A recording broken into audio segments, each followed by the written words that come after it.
What misconceptions do people have around the pallet industry or being the pallet guy? To be honest with you, I don't even think a lot of people know that this industry is even around. I think people disassociate the pallet from the product that is on top of the pallet, right? Like they don't even think of like how did this product even get into the store onto the shelf? So a lot of people don't even know that this industry really even exists. They just know that their products are on the shelf when they want it, but they don't necessarily know about the logistics side of it.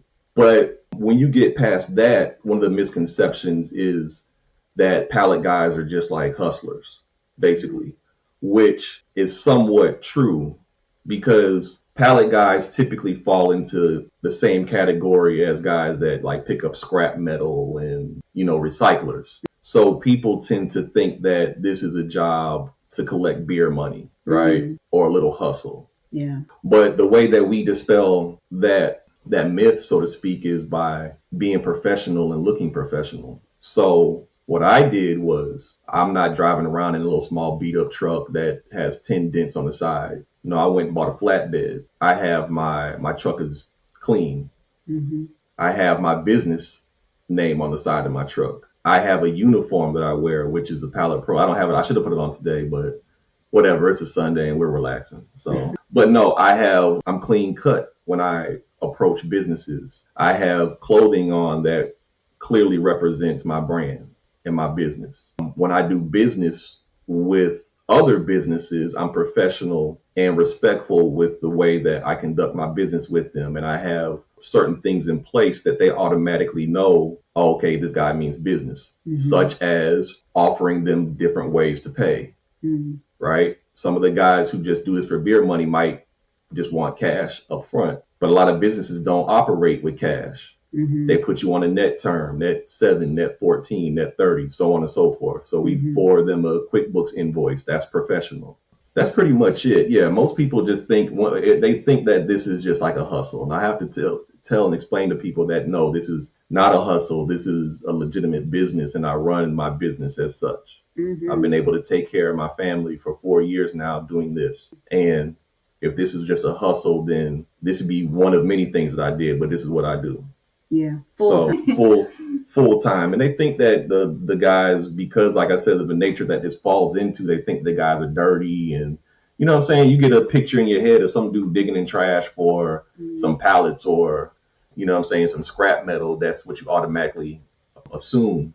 But no, that I don't conduct my business in that manner at all. And I believe that's one of the reasons that I've been able to sustain and be around as long as I have, because of the professionalism aspect. And so I think that's something really good to know and really profound. Like just as we talk about like the evolution and like your own detour to destination journey into the pallet industry, it's really fascinating to just kind of see how you dispel some of the myths around just being the pallet guy that's just coming to get a few pallets to do a quick flip for beer money or just for any transaction for that day.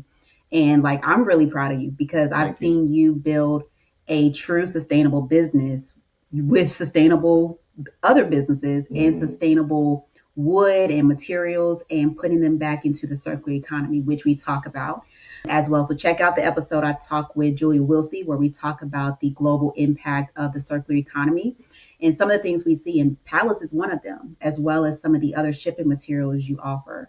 So my next question, as we're talking about sustainability, is a couple questions around this, which is first, as you started to build your business when you first started, you went from a Home Depot truck to buying your own first truck. I don't think you talked about buying your second truck, which doubled the length of the flatbed. And that was year 2, how we moved from the storage unit, maybe like a 10 by 20. 10 by 30. Okay, 10 by 30 storage unit to a whole warehouse. And that's how you bought your forklift. Speedy. So check us out on Instagram. You'll see Speedy loading us on and off the truck, because prior we were hand loading. And I was even out there on the truck too, at times unloading, hand loading, hot, breaking nails, all of that, because y'all know I stay with my nails. So it's really been cool to see like the evolution of like your own sustainable business and the practices. And I think one thing that has contributed to like your professionalism, as you talk about, is our experience with enterprise. Because and even like your other careers and jobs prior, but enterprise was really foundational, I think, for both of us, because it really taught us about how to drive loyalty within the brand, in your business. Also, how to not over promise to under deliver. You want to over deliver and under promise. So being able to know how to relate to people based upon different cultures, background, ethnicities, cultures, creeds, whatever that may be. Enterprise was really foundational because we dealt with a lot of different people in those environments. And I think that's really the strength of, there's not a plug for enterprise, but Yeah. but both of us came from that background. But that was one of the greatest things I believe about enterprise. I didn't like it or appreciate it at the time because it was a 9 to 5 and I was a little bit younger.